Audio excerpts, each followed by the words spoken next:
So on the Friday today in the Transformer world, we're going to do a Transformer finance video on Friday. We're going to talk about the prices of some crazy items, some reissues that we got going, and everything like that. So first we're going to jump into it here on the Transformer Slag podcast with, of course, Robosen. I want to talk about financing something. Robosen put out a teaser for the next big Robosen release. In 2021, they had their flagship Optimus Prime for over $1,000. In 2022, they had their Elite Optimus Prime with the trailer for $2,000. 2023, we had the G1 Bumblebee that didn't transform. That was a little bit less than $1,000, so not too bad. Also in 2023, we had the Rise of the Beast articulated movie Optimus Prime for about $1,000. And then we had in 2023, we also had the transforming flagship Grimlock for, I think that was $1,700. My goodness, go buy yourself a car. And then, in 2024, we had the flagship Megatron. That was the one that took a dive at San Diego Comic-Con. That one was $1,500. And then 2025, we had the flagship Bumblebee for a big chunk of thousands of dollars. And now we have, going into 2026, there's a teaser here. There's a teaser for an upcoming Soundwave. So, to be expected, if you want to go with something that could organically do the transformation that these auto-transforming items could do, Soundwave is a given. Pretty simple transformation. I imagine they're going to put some rubber elements to kind of get him to stand up when he goes from that tape cassette mode to robot mode, assuming they don't make him a vehicle. It's kind of, from the look of it, I hope it's not going to be a van that transforms. I hope that they're going to stick with a vehicle Soundwave. That's going to be a tape cassette Soundwave. But the bigger thing, the question that I have is, are they going to also include cassettes, and will those cassettes be like little miniature Robosen characters that also auto-transform? Are we going to get like a Laserbeak or a Ravage that you could say like, hey, Laserbeak, transform, and it'll just simply pop out and transform? Those two are much more simpler and smaller, so I imagine they could pull something off that'll look not too bad. But what would a Soundwave charge? Like if a Grimlock is like the larger price point, so that $1,700, number, and the Optimus and the Megatron are on that lower end, let's say the 1,300, 1,400, 1,500. I imagine Soundwave's kind of in that region between 1,300 and 1,500, maybe more on the 1,500 if he comes with cassettes. But yeah, all of this discussion is like, really, come on, guys, take that $1,500 if you somehow have it and invest it in something. Like, put it into an investment and forget it and let it sit there and let it grow. Do not put it into a Transformer product, especially if money isn't exactly something that comes easy to you.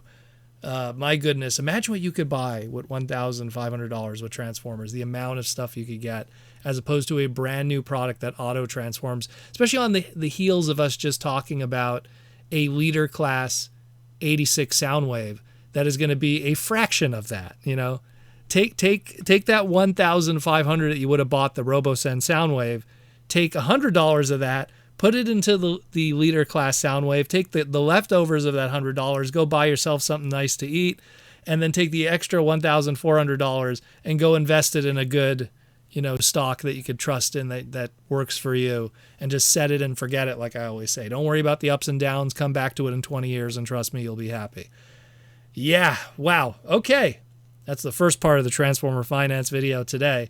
But the second part here is we have the Target Geekout event on Friday today, and we finally have the Transformer-related reveal, because they've been doing this week after week, and finally we have the Transformer-related items that are part of this big reveal. And it's good news for certain groups of people, because it is, at the end of the day, all reissues of past product over the past 5 years. Oddly enough, all these products come from the Big V era of 2020, which made a lot of these items a little bit difficult to get depending on where you were in the world.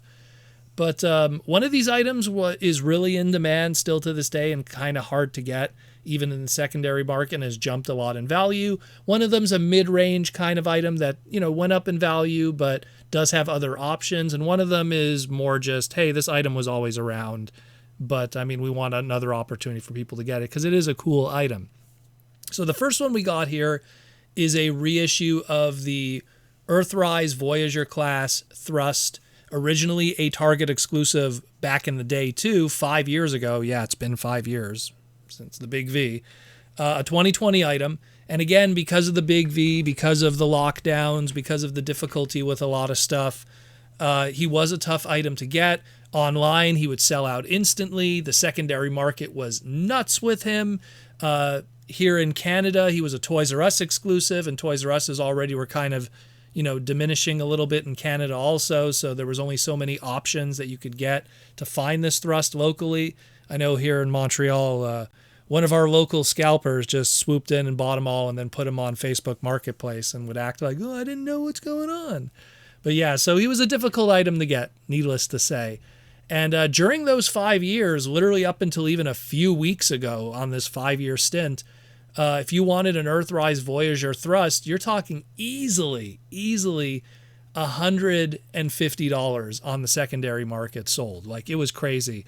But from that original pre-order MSRP of $34.99 back in the day, $32.99 back in the day. It actually was less back in the day since the inflation era.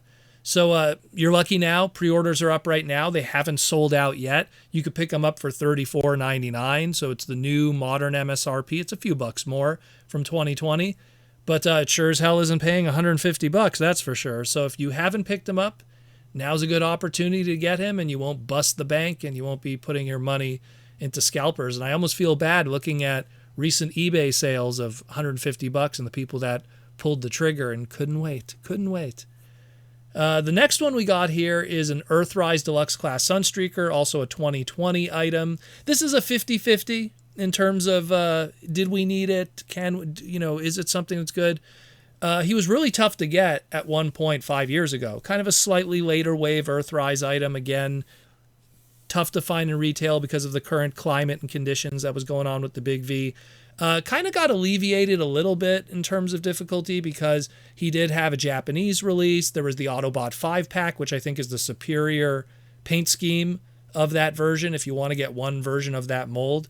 Had that MSRP of $22.99, but easily was, I think it was $21.90, so $22 USD back then in 2020 before inflation kicked in 2021. But it's something where he was selling at one point easily for $100. Like, there was tons of people I remember at TFCon 2022 and TFCon 2023 asking $100, $120, and secondary market was selling for like $100 easily.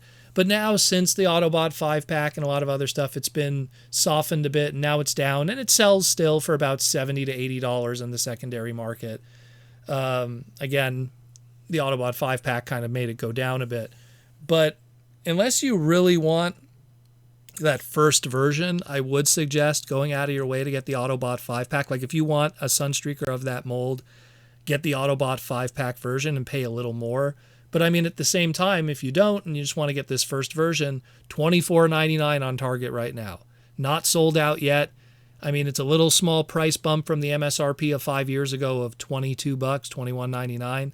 So that's happening. But at the end of the day, both Thrust and Sunstreaker, I mean, we know that we're getting a Studio Series 86 Sunstreaker at some point, and we know that at some point, maybe in a couple of years, we'll get a Thrust because of that new Seeker mold that we saw at San Diego Comic-Con of Starscream. So both of those might be moot at the end of the day, and this is just the last hurrah for this tooling. So it's something where if you really want those specific molds, hey, good on you, here's a cheap opportunity. But if you want the best version of those characters from the retail standpoint for your classics-esque shelf, I would wait it out. I think that better stuff is to come. Let's put it that way. And the last one we have here is hey, it's more that it's a really cool figure, and let's just put it out again for people. The Transformers Back to the Future Collab Gigawatt is getting a reissue. Now, Gigawatt's a funny one because originally he was a limited numbered version, which was a Walmart exclusive, which numbered between 1 and 1,980, and that MSRP'd for $29.99 and sold out instantly online. And then you could still find those in the secondary market for about 70 to 80 bucks. They didn't really go up that much in value. And it's not really, because it was just a numbering on a box. The figure was the same at the end of the day. And then, of course, they did a normal retail version that everyone was able to get. And the thing with that normal retail version, I think by Hasbro seeing just how much the numbered one sold out instantly, I think they overshipped the normal retail version, because in all honesty, like, there was no problem finding the Gigawatt at all. Like, he was everywhere for quite a while, and people were finding him in 2020. They were finding him in 2021. And I remember at one point he was even hitting like clearance stores in late 2021. So there was plenty of them out there. And yeah, it's been a couple of years since then. And, now you could get a boxed one for about $40 in the secondary market, which in all honesty is the average MSRP for a Voyager. So especially when you're factoring in taxes and stuff, depending on your state. So at the end of the day, when you factor in like the inflation from 2020 when this thing debuted to today, it still sells more or less for what it sold back then. So here's Target today, and they're like, hey, now we got it, and it's going to be an exclusive, and you could pick it up for $34.99. So yeah, not too bad. It's kind of more or less what it was back then. So you could get it for more or less the same price. So if you waited 5 years, and you could still pick it up. And if you missed out on it, I think it's a great figure. In all honesty, I think it's fantastic. It's one of the better collabs in my opinion. Maybe it's just because I really like Back to the Future and the DeLorean, but very cool collab. And if you didn't get it, you could get it literally with no strings attached, no price increase in my opinion, because it kind of just held its value in a lot of ways. So very, very cool. So pick that one up too. That's also on Target right now. And that's it more or less for Transformers Finance today. Just kind of wanted to go through those reissues and see if any of them would be worth it and if it's worth your money, because money is everything and it's tough. Money doesn't come easy. So you got to really be careful with your dollar. That's what we always do here on the podcast. That's it for today. And just want to say also tomorrow is the return for the Transformer Slag podcast Saturday Night live stream. Since last week we were out doing the convention tour, promoting the Mega Man X comic book I wrote. So now we're back. We're going to be doing a live stream tomorrow, Saturday night, 8 p.m. Eastern Standard Time, 5 p.m. Pacific. New live stream. We're going to be doing some discussions with the fans, some talk and stuff. And of course, we'll take some super chats and questions like always. So I hope to see you tomorrow. And thanks again for listening to the Transformer Slag podcast and keeping you educated, entertained, and informed on everything going on in our beautiful transforming robot world. And I'll talk to you tomorrow.